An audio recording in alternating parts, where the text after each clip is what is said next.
Marty up north, welcome back. In fact, welcome me back. I'm in Japan right now, and I haven't been posting on my channel in a while. Yeah, I noticed that. But first of all, konnichiwa, is that, or how do I greet you? How do you greet in Japanese? So it's konnichiwa. Konnichiwa means hello. That's Hello. a good day thing. There's different things for at nighttime. You say konbanwa. There's different things you would say, but konnichiwa is it's pretty universal. If a white dude from North America says konnichiwa, they'd know what I'm saying, right? It's Yeah, like when I go they to Mexico and I say hola instead of buenos dias or buenos tardes. So perfect. all good. So I've been on vacation. Things have been a lot of fun over here. Trying to forget the fact that we're going to lose our home when we get back to Canada.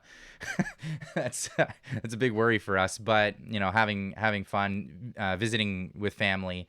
It's a thing that we do every couple of years, at least in our family. For people who don't know, my wife's from Tokyo, and we come and we visit here quite often. Now, what's happening in Canada? Well, I'm not paying attention for hang on two before minutes. before before we jump into Canada. Everything in your neck of the woods is good though, right? Because we saw today. Hmm. Was there a big earthquake somewhere, or what happened today in Asia? Oh, so that was in Taiwan. There was a 7 point something magnitude earthquake that happened in Taiwan, and they're not as prepared for this kind of thing there as they are in Japan. In Japan, Right. I mean, we had I was here. I was here when that nine magnitude earthquake went off in 2011. Of course, that was close to Miyagi Prefecture, and we're in Tokyo. So by the time it got to here, it was about a seven I- point something.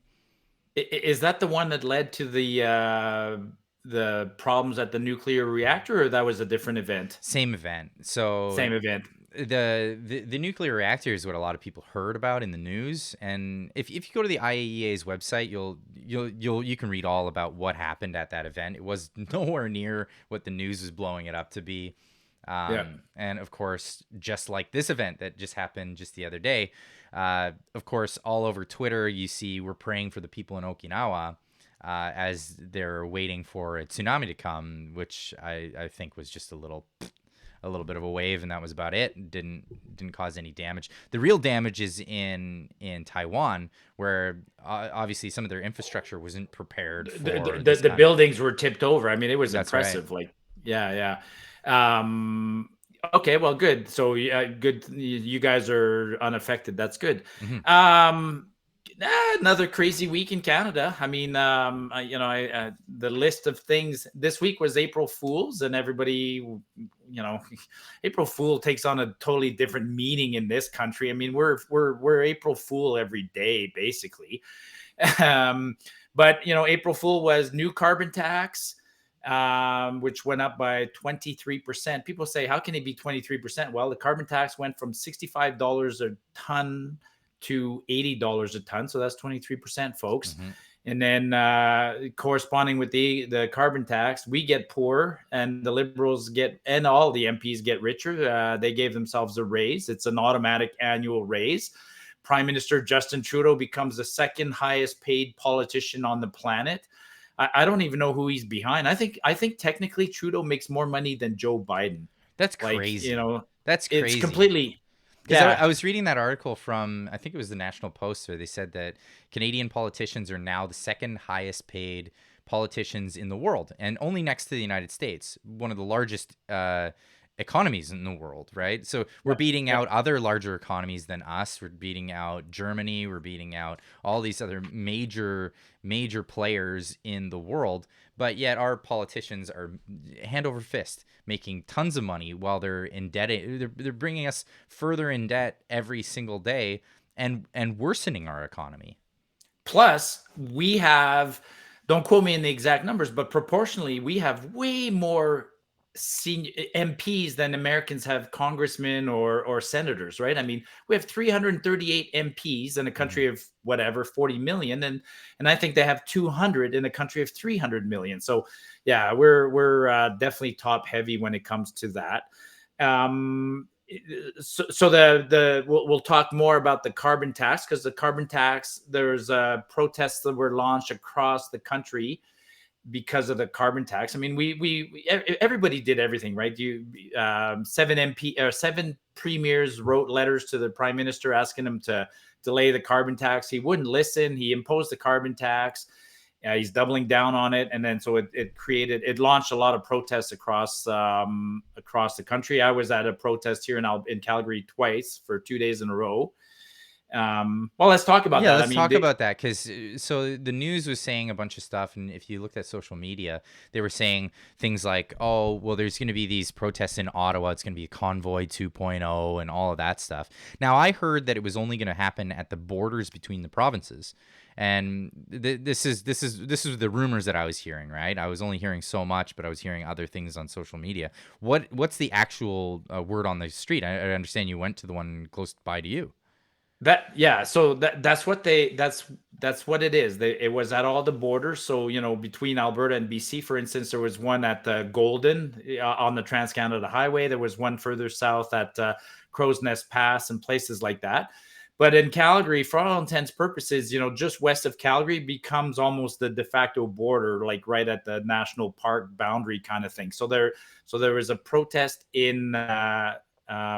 Well, let me give you the timeline. So the protests were set for April 1st. The one in Calgary was on April 1st. The protesters did manage to shut down one lane of the Trans Canada Highway. I mean, that's what they wanted to do with the protests, is disrupt traffic. And so they disrupted traffic.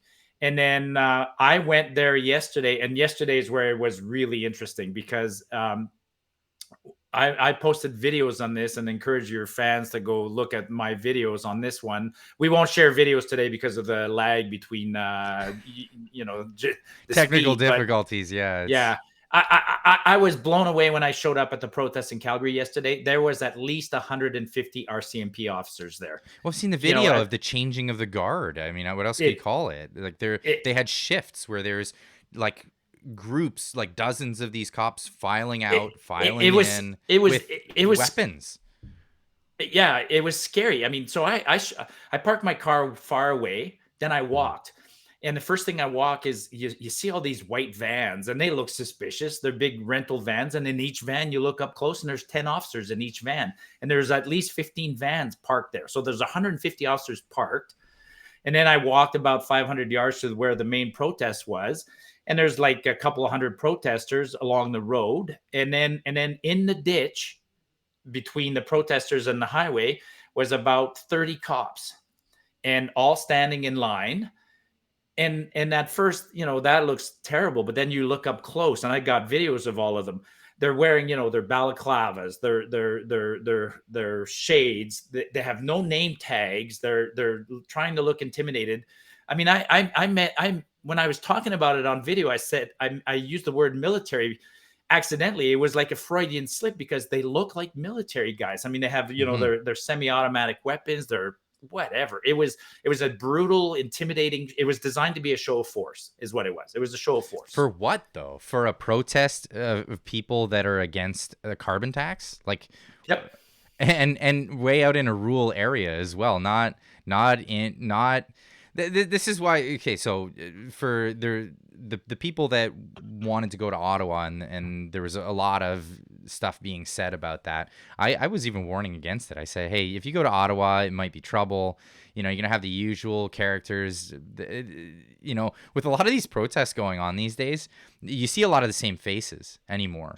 And Yeah, yeah. it's almost like the pro wrestling circuit when it comes to these people. There's these yahoos that come out and they're disruption.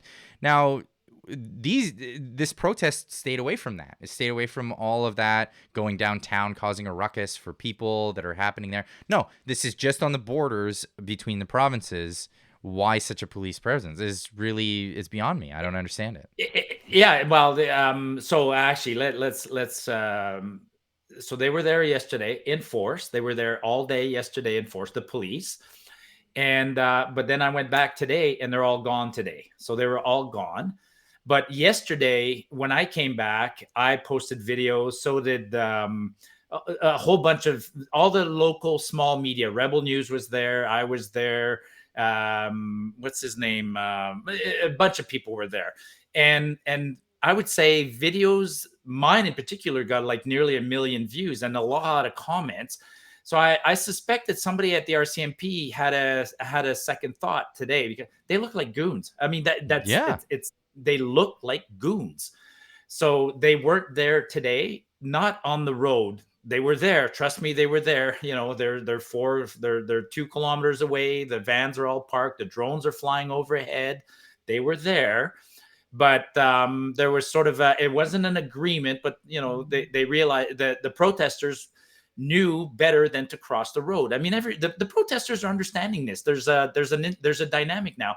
The RCMP was there as a show of force, trying to intimidate, hoping that protesters do something stupid. And we talked about this. I was talking there to a lot of protesters, and they weren't going to fall for that trap, because we know that if you do something wrong, then you give the police the authority to go in with even more force. And so it backfired yesterday. I'll be back tomorrow. We'll see what happens tomorrow. If today was the joke today was that it was the RCMP worked yesterday, so now they get 3 days off. I mean, they are government. Right, they are government employees. That's right. That's right. But it really calls into question. So Justin Trudeau can, on his own authority alone in Canada, raise taxes by 23%. Like that really, at the end of the day, that's what that comes down to.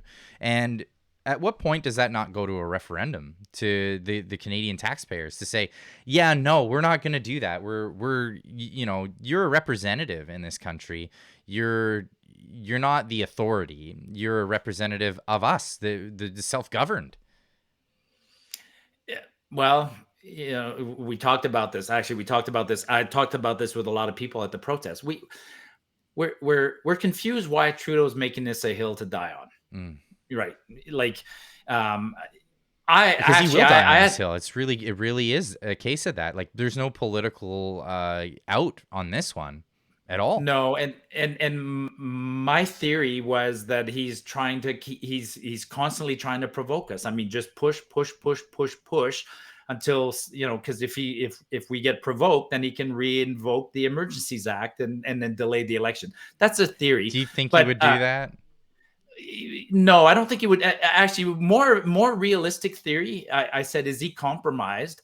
And coincidentally, this week, his brother, Kyle Kemper, his half brother, was on an interview with Trish Wood. She has a big podcast, and she interviewed Kyle Kemper. Lots of people have interviewed Kyle, and Kyle says that his brother's compromised. That's what his stepbrother says. That Trudeau stepped into it, got courted, became the prime minister, wanted to be the prime minister for a couple of years, and then just got sucked into it, and now he's stuck in there. He's a puppet, and that theory makes sense. That's a valid theory. Well, I've been saying this for some time now. Like, when it comes to Justin Trudeau, Jagmeet Singh, like, they're gonna ride this out, and this was my prediction for why they're gonna go all the way to 2025. Why there's not going to be a spring election? Why there's not going to be any of this stuff? Is because they're riding it out. They know that's the end of their reign. So why not try to ram as much stuff through as possible in the meantime, and try to make it permanent, so that the next government that comes in won't be able to, or will have a difficult time undoing the things that they've done. And the next government will be so unpopular that the government after that will be another Liberal government. I mean, it's a strategy that's been employed in the past, right? Harper came in, tried to clean up the Chrétien mess, managed to do it for a couple of years, and then Trudeau gets back in and continues the process. Speaking of Jagmeet, I mean, he's like, talk about doubling down. It's another one I can't understand him. I mean, his obsession with Galen Weston and foods and stuff like that, like it's over the top. What is this that we're hearing now? Is that his brother? Was this his brother or his half brother or somebody related to him? His full brother. His brother is which is funny, because Jagmeet will use the line that the line they love using is that Loblaws has a lobbyist working for the Conservatives. Okay, perhaps. Well, now we know that Metro, a competitor of Loblaws, has a lobbyist who's the brother of Jagmeet. I mean, that's even closer than anybody who might work for Loblaws. Well, wait a second though. How is that not a crime? How is that not an actual crime for you and your brother to collude against your this competitor and use the government apparatus to go after them? Well, yeah, I mean, it's a rhetorical question, right? Are you really asking that question in 2024? It's a crime. It's a conflict of interest. It's a crime. It's collusion. It's everything. Absolutely, absolutely. It's all of it. It's all of it. Yeah, But it's like, all of it. how does that fly? How does that how does that actually fly? And nobody raises a stink about it. Because nobody's raising a stink about anything anymore. I mean, this was a crazy week. Like, look at this week. I mean, this week. So as much as Trudeau looks like he's on a hill to die with his carbon tax, on the other side, he's still throwing a bunch of stuff as if he wants to get reelected. So he is in election mode. Look at what he's throwing. I mean, he's throwing this week. He threw out there more housing. $15 billion towards more housing. He threw in $1 billion lunchtime program for children in school. He threw The in housing one, the housing one, yeah. I saw he was doing a one of those press events, and even the workers didn't care about it anymore. They're banging their hammers and they're yelling and like they were Right. interrupting his whole press. I know that these pressers, they tell everybody stop working, we're doing a thing, you can't make any noise. They just said forget it. We're bang bang bang through the whole thing. That's actually, so that's where I was going with this story. So what I was going to say is that, you said how can this be legal, or how can people still believe in this? The media and the machine is still working for the Liberals. I mean, all these announcements, some of them are so ridiculous now, and yet you still have pundits that talk about it, like the CBC and the what's the panel of the CBC there? They have a panel once a night, the one with Andrew Cohen and all of them. And I mean, you listen to them and you just want to gag. Yeah, I But can't watch it anymore. It's yeah, I awful. can't watch it, right? I go and watch it on purpose once in a while, and then but people are believing it. I mean, people were fawning over the food program for kids. It's like that already exists. Every province already has a school nutrition program for kids that are disadvantaged. But Mhm. Trudeau's is moving into provincial turf at every turn. I mean, it's been one of those absolutely crazy weeks this week. Back to the hammering thing. I mean, he's doing a press release somewhere. The construction workers are banging away. You can barely hear it. What does the CBC do? They took that clip, they put it through their audio machine, and they basically eliminated all the sound out of it, and they still used it at their 5 o'clock show. They'll So do what they can. They'll do what they can. That's so amazing. yeah, But and the and reality is, though, that people are just taking them serious less and less and less all the time. they're even back to the protest today. There's no CBC at the protest. I mean, you won't like. There was no CBC. There's nobody. I mean, it was just all local television. If you watch the news, there's no protest across the country. It doesn't exist. There was no protest. So talking, because you were there, like talking to the Yeah, people at the protest, what are their main aims? they're they've been pushed to the edge. I mean, their main aim is to get the carbon tax reversed, eliminated. I mean, their Yeah, main aim is, I mean, they want Trudeau gone. I mean, let's make no mistake. yeah. The people that are coming out want Trudeau gone, and yeah, and they're successful. He's not helping himself when he did what he did today or yesterday. Like, I don't know who ordered the police out there, but somebody did. They didn't just come out there on their own. Like, somebody ordered the police. At the end of the day, though, to get the carbon tax to go away, it is a case of Trudeau has to be gone. Like you said earlier, this is the hill he's willing to die on, is this carbon tax, and he's throwing so much else out there. I mean, what was the recent one that I heard? It was about housing and new stricter rules for tenants that get kicked out of I mean, this one hit close to home because Yeah. I'm getting kicked out of my place, and this is something I'm going to be dealing with.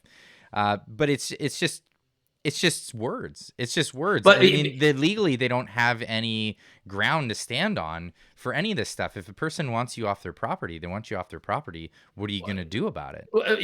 I mean, he was wandering right into provincial jurisdiction. Like that announcement was earlier this week or late last week. Yeah, he's basically talking about rent control, and I tweeted about that. You and I talked about, we talked about your situation Mm-hmm. last week, and Yeah. I pulled out this landlord book, and in my little book it has the regulations for every province. Every single province in Canada already has a landlord and tenancy act of some sort. So it's not Trudeau's jurisdiction. It's not, carbon tax is not Trudeau's jurisdiction. Meddling in how a province builds its power grid is not his jurisdiction. Meddling in housing is not, I mean, months ago, before he acknowledged this crisis, he is on record as saying, well, you know what, housing's not really my jurisdiction. It's not. You don't. And that's why we should dissolve the Ministry of Housing. It should be gone.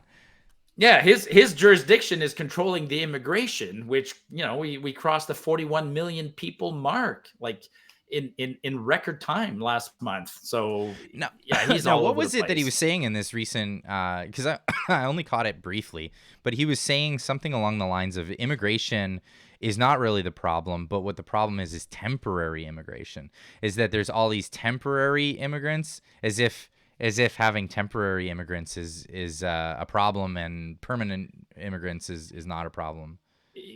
Yeah, he's playing games, right? I mean, he's saying, he's saying of the million people who came in, whatever, 300,000 are on temporary work visa. So he's trying not to count them. I don't care, Justin. Like, if you bring in 300,000 people on a temporary work visa, they still need a place to live, and they still need infrastructure like schools and hospitals and whatnot. We're not bringing these workers that are living in a hotel. There's no, it's Justin. But right? what percentage of those temporary workers are when it expires, they just go, I'm not going to renew and I'm going to leave the country. I mean, do you think that's a case? I mean, now I understand, like, in the region where I live, there are a lot of people that come up all the way from Mexico just to work in the farms, and then they go home and they do this annually, and this is an annual thing. But those people, you see the same people every year. They keep coming up. They enjoy the work. It's another story. These temporary workers, often they go temporary worker permit to the next temporary worker permit to the next temporary worker permit to more permanent worker residency, and then this is the game.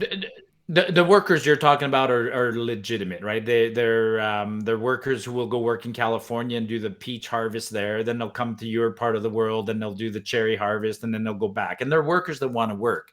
Yeah. In the millions that came in, to your question, in the millions that came in last month, of the 400,000 or 500,000 that are temporary workers, they're disappearing. They're coming in and they disappear into the landscape. And, I asked a question, when's the last time we've ever deported anyone in this country? We don't deport anyone. They might as well be permanent,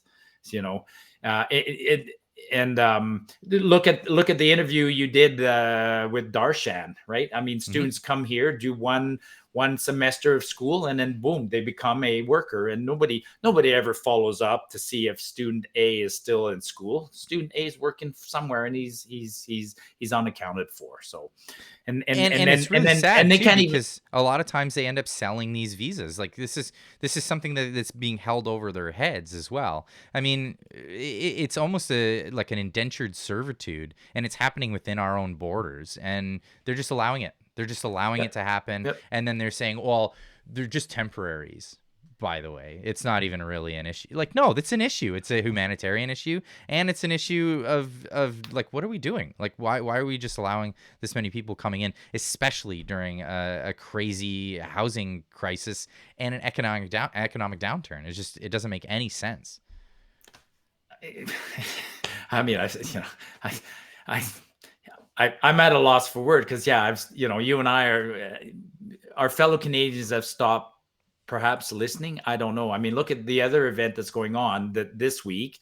Is we're deep in the middle of this inquiry into foreign interference in our elections. So that started, and again, you hear stories there every day, and your head just wants to explode. and nobody cares. Nobody Yeah. cares. Nobody cares Nobody. because it's not the hot Yeah, topic at the time.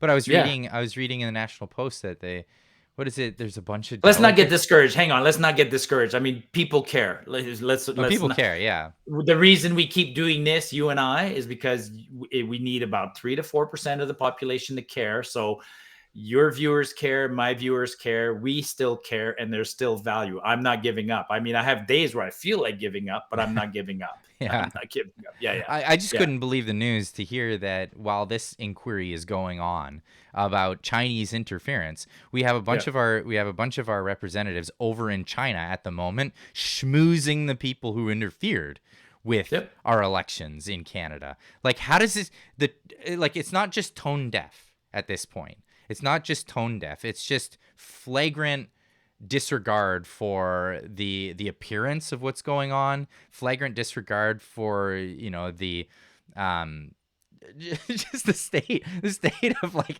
what are you kidding me? Are you kidding me? You're over there doing that. Why?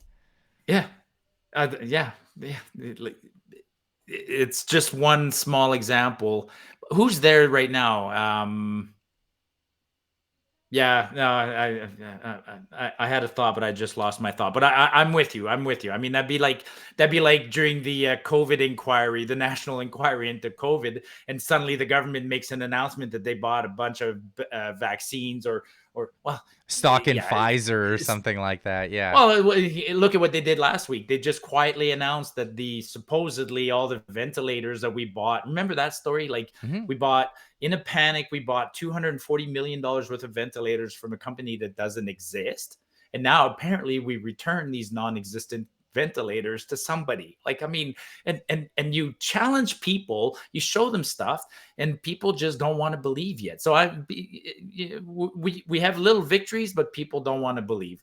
That's my opinion. That's one of my things that people don't want to. Hey, let's go a little Well, bit off topic, but before you go on to that, yeah, yeah, I think the government is working on this sort of principle. As long as what they do is way over the top, people will yep, say that's not real. It's not bingo, true. It's not bingo. that's not even credible. Forget it. That's misinformation or some, you did your research on the internet, right? Okay. Perfect segue. Perfect. Actually, that nails exactly what I was going to say. So last week we had I took shit on the internet, man. I got a lot of shit on the internet because last week there was a ship that crashed into a bridge in Baltimore, Yeah, you right? got We all saw it. I saw that. Okay, yeah, and so here's the story. Here's the context. I was trying to let this one go to sleep, forget about the story. But here's the context. That morning, I wake up and my tweets were very innocent. I had a tweet on climate change, and then I had a tweet, a genuine tweet where I asked advice on the internet. I'm like to people, I wanted some advice on the value of mortgage brokers. That's Marty's morning. I'm off to a very normal morning. And then all of a sudden, I see this video of a boat crashing into a bridge, and and I'm almost looking at this video, and I'm barely even noticed that there's a boat crashing, and the bridge is all I see. To me, to Marty's trained eye as an engineer, I see a bridge crash, Hmm. and I said that's a controlled demolition. That was literally like my gut reaction to the video. I said that's a controlled demolition. I guess I should have said that looks like a controlled demolition, but no, I said that's a controlled demolition. Right. I got the negative You feedback got I hammered. got, You got hammered. including from I mean, a lot of it was positive. But a lot of negative feedback from people that have been following me a long time. And people said things like, "Why would the government do that? Isn't it obvious? A boat crashed into the bridge. What else is it?"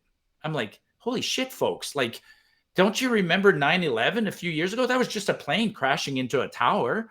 Don't you remember? I mean, and I that whole day and the shit that I got caused me a weird amount of stress.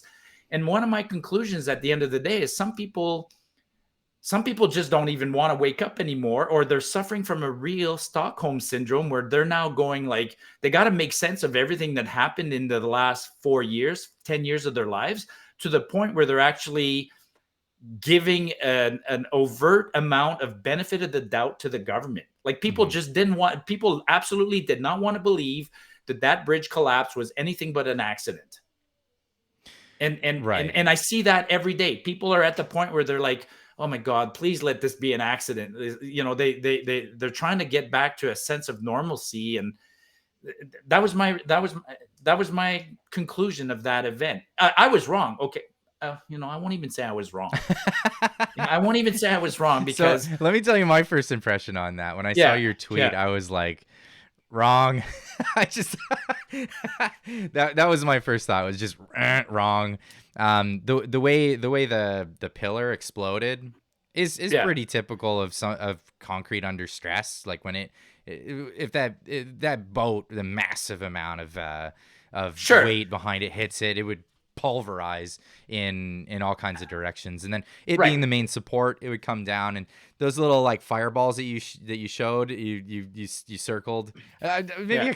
I'll put the clip in after. I don't know. We'll, No, we'll no, no. see. But no. So was it a controlled demolition? If you see a cable split, when it splits, it comes apart at a violent force, and a lot of heat's generated. You'll get a, Yeah, yeah. So No, I no. mean But that was when just I, my first thoughts on your tweet. it, yeah, yeah. And so was it a controlled demolition? Probably not. But I'm not convinced. I'm still not convinced that was entirely an accident. So that we'll never know. Could it be a black swan, a red flag, whatever? It could be something because we'll know later. So I'm not Yeah. convinced that it was an But accident, power right? went out So on the boat, and that's for sure. The power went out yeah. on the boat and then drifted right into that pillar.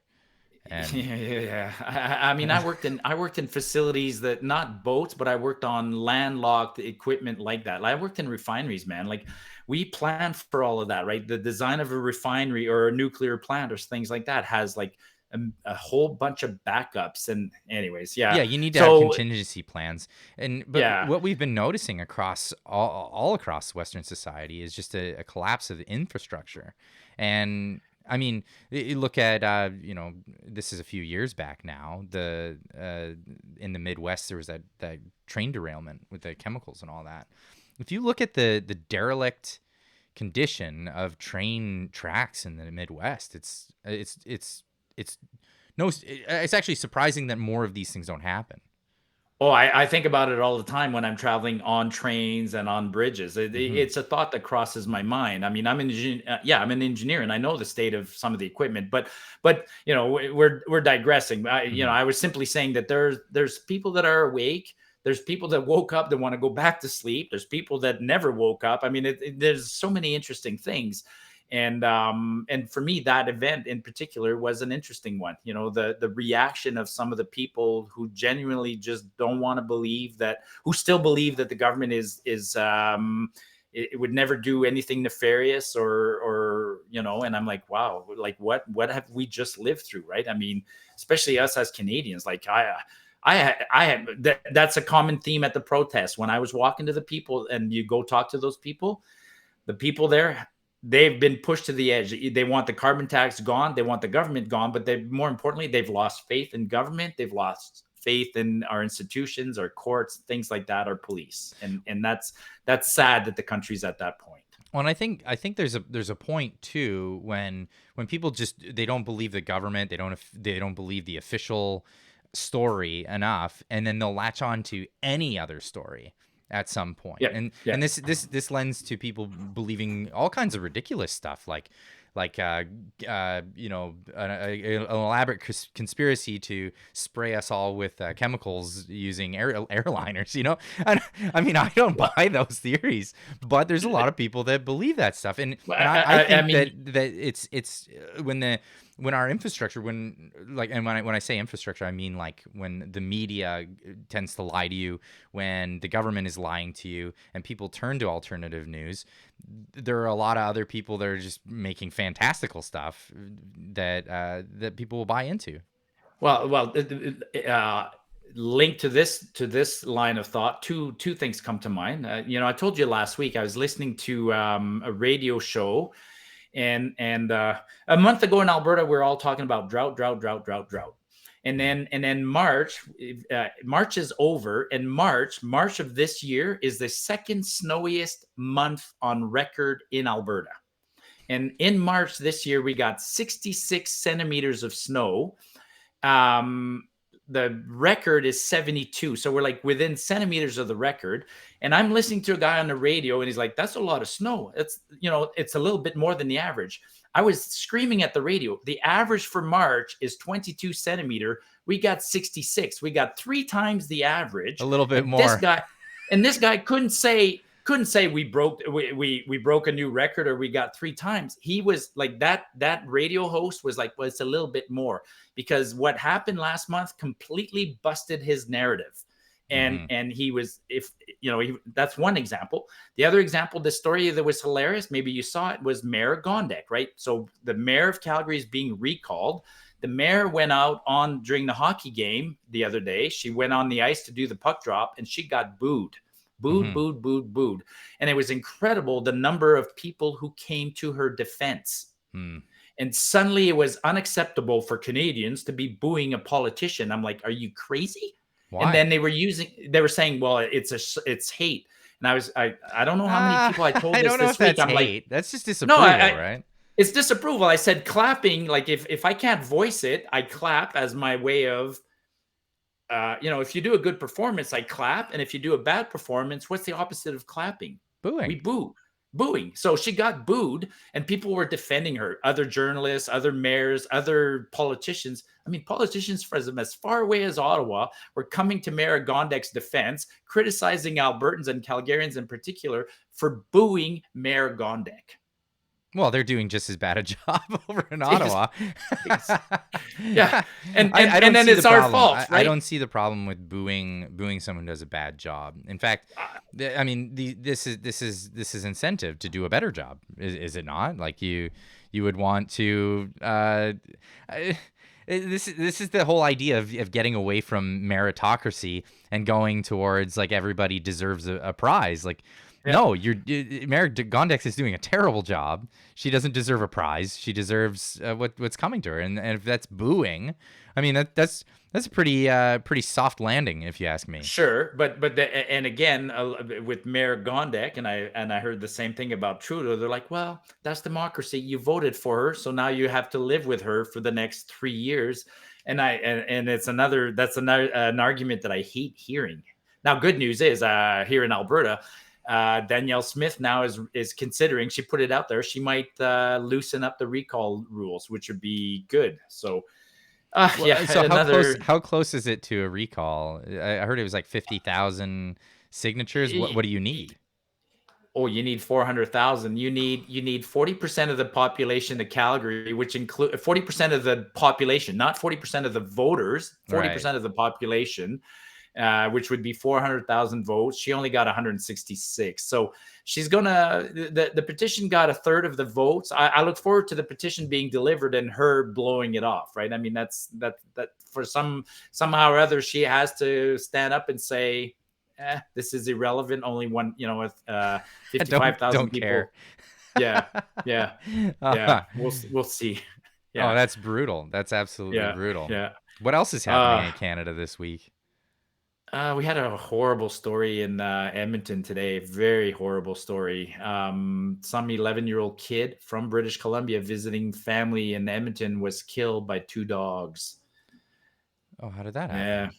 Yeah. It's something, we don't have all the details, but they were described as 2 big dogs mauled a kid and killed a kid. I was shocked. I looked into it. It happens about twice a year in this country. About twice a year in Canada, somebody gets killed by a dog. So I had no we'll idea. see what comes out of that. Yeah, sad story. Yeah, really sad to hear that. Yeah, no, that covers it. I mean, yeah, April Fools. Thank you for the raise there, Trudeau. Yeah, April Fools. So I'm still a couple of weeks here in Japan. I'm not quite back yet.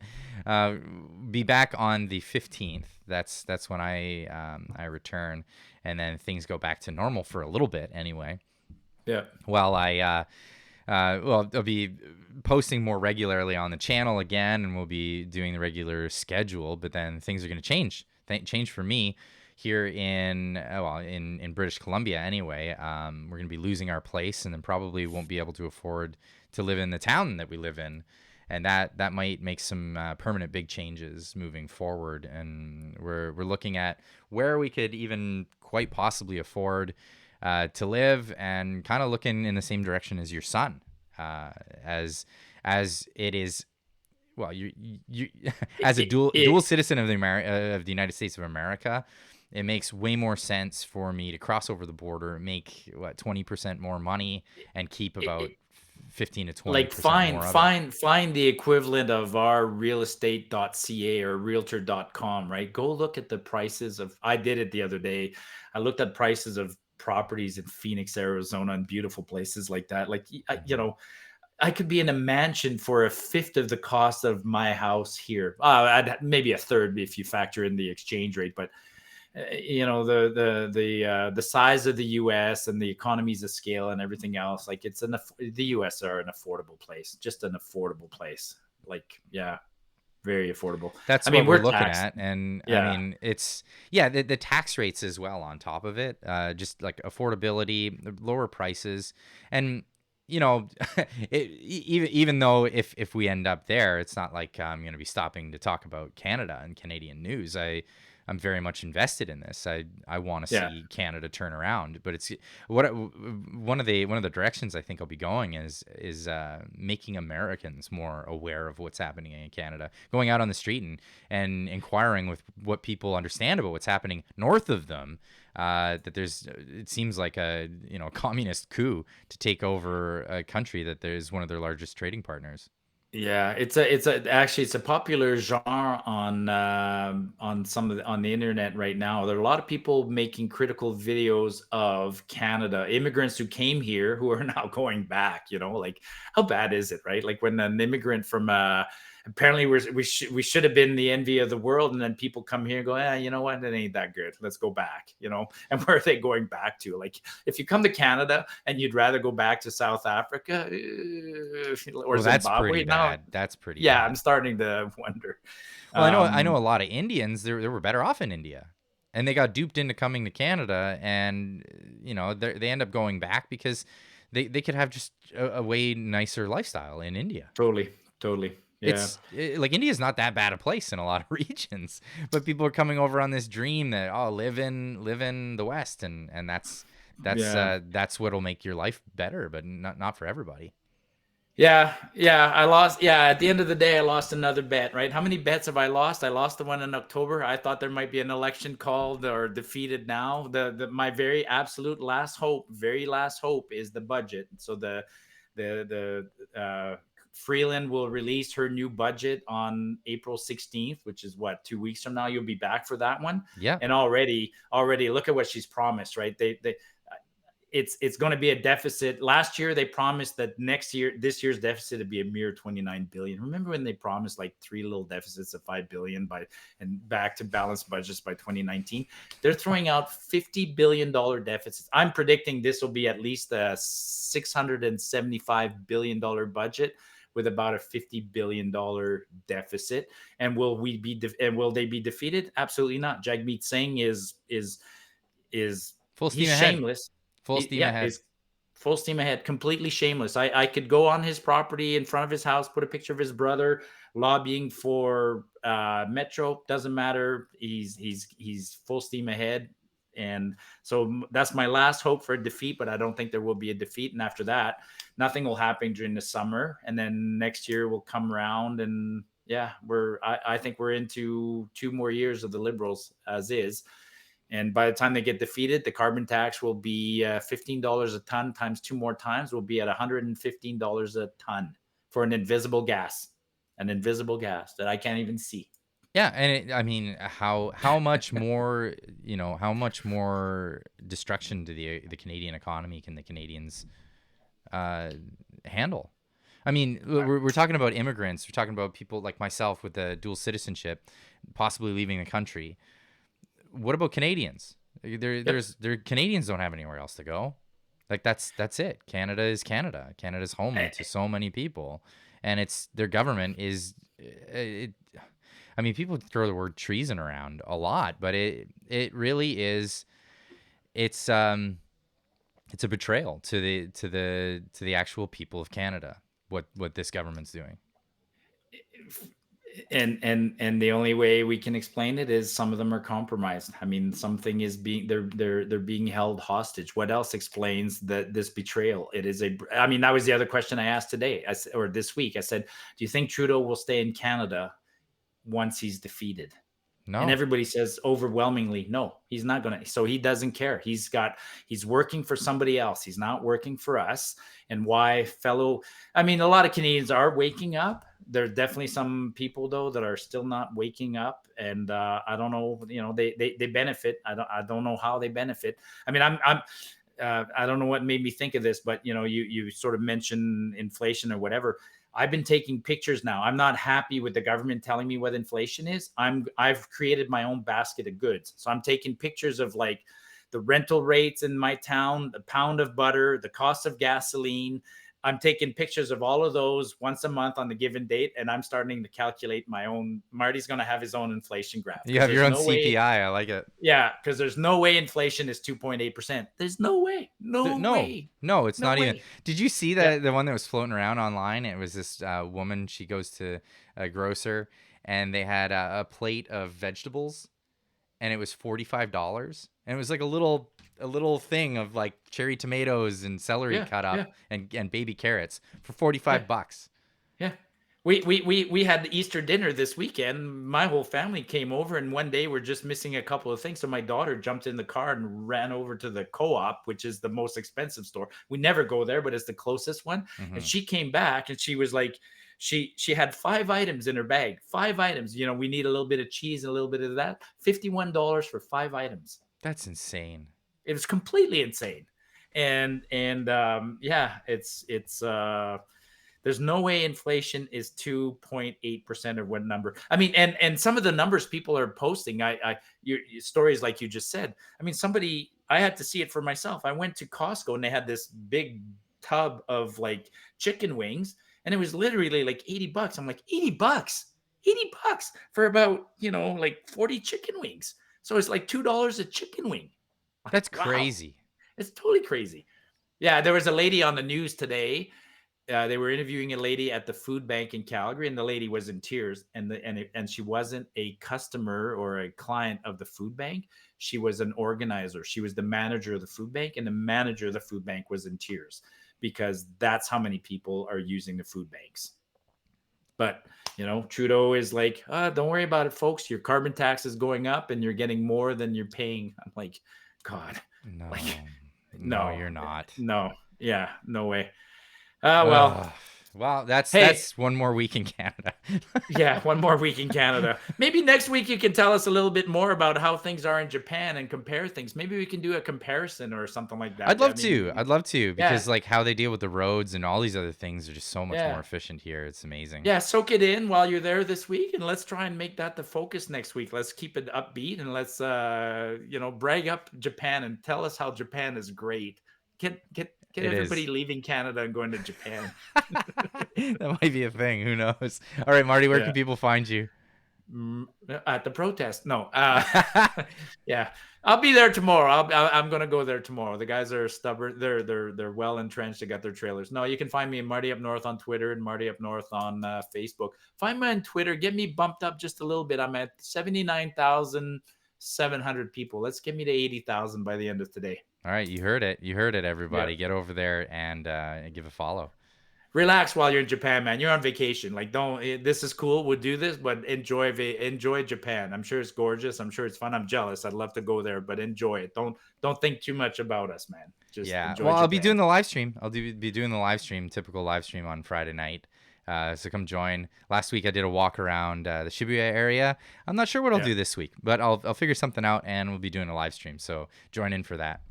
Show us something cool about their infrastructure. Focus on for me. That'd be interesting for me. Show us how sophisticated it is. Like I've always heard of that about Japan. How the trains connect perfectly to the airport and to the ferries and to everything. Like that they really got it well.